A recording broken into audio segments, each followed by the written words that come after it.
All right, what's up, guys? I'm getting ready to shoot the video pretty much showing what I've been able to accomplish in the last 30 days with my pool game. I shot a video, or I made a post about it on my Facebook wall, talking about how one of the things I wanted to do was, because there's a pool table here, I wanted to see just how good I could get doing it. Now, I was good playing before, but it required just one thing that I don't like anymore, and that's getting drunk. I don't really like drinking.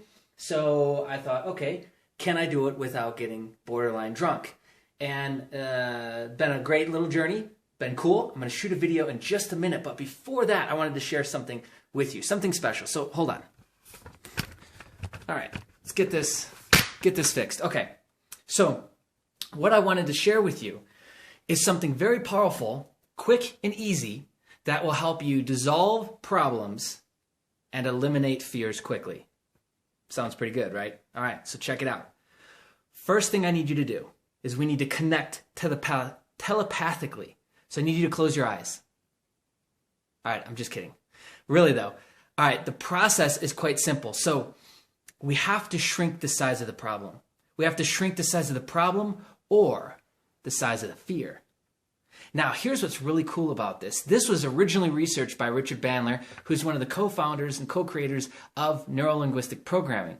They immediately started working with phobia clients and phobia patients, because what they wanted to find out is, how does somebody get over a phobia? And if we can find out how they get over a phobia, we can reverse engineer that maybe and help people who are dealing with current phobias.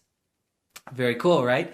So what they found across the board, almost with every single person who had a phobia versus the people who didn't have phobias anymore, is the size of the mental picture that they had about the phobia itself. Snakes, spiders, heights, vertigo, all that stuff. The size and the feeling of it mentally was so big that the people couldn't even comprehend getting past it. Pretty wild, right? Now, how does this apply to you? How can we use this? Well, we need to shrink the size of the problem. Because chances are, in your mind, we are our own worst enemy sometimes. We make the size of the problem bigger than it needs to be. How do we make it smaller? First thing you need to do, I need this hand. First thing we need to do is, seriously, you need to close your eyes. And you need to relax a little bit, and you need to bring up the thought of the problem. Oh, there we go. The problem or the fear.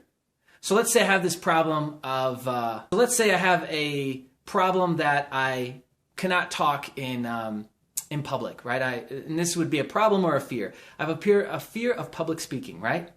Now, if I were to close my mind, and I'm going to use me as an example because I used to have this fear.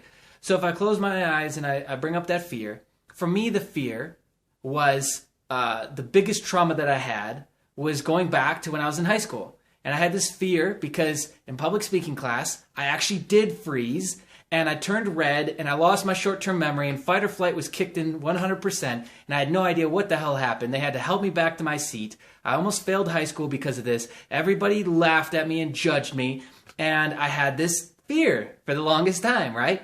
In my mind, the size of the fear was ginormous. It was huge. And so, of course, I'm never going to be able to get past that because it feels so big. How am I going to get around this? How can I navigate around this? There's no edges to it, it seemed.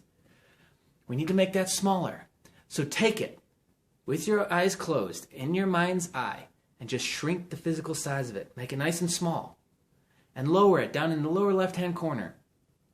So when you picture it with your eyes closed, it's down here in the lower left-hand corner, and strip away all the color. Make it black and white. Such a simple thing, right? Make it black and white. Strip away all the audio. Everything to it. Just make a black and white picture. And a black and white, like if it's a movie or video, then make it all black and white. Now open your eyes. How does it feel? Feels a little bit better, right? A little smaller, a little easier to tackle, a little bit more manageable. That's what you do. And you do this over and over and over and over again. And there's more to this, so I'm just giving you the very surface level stuff. Do this consistently. So the thought comes up, oh my gosh, I've got this big thing. I got to public speak in a week and do a TEDx talk, and I suck at public speaking. Shrink the size of it, black and white, lower left-hand corner. Boom, how's it feel? Good. Keep doing that until it takes over. And it's an automatic habit and it's an automatic pilot. And now you don't have to even think about doing it. It's naturally doing it.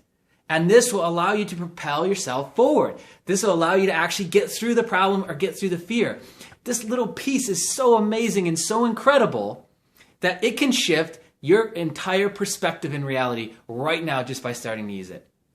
So anyways, I got to get back to this video. I got to play some pool. Try this on. Let me know your thoughts in the comments. I'm sure I'll share this on Facebook, YouTube, all the usual channels. Let me know what you think. Has it worked? Has it not? Do you need more? Because maybe I'll shoot more talking about the other deeper stuff that we can get into with actually abolishing these things for good. All right, so that's it for now. I'm going to get back to playing some pool.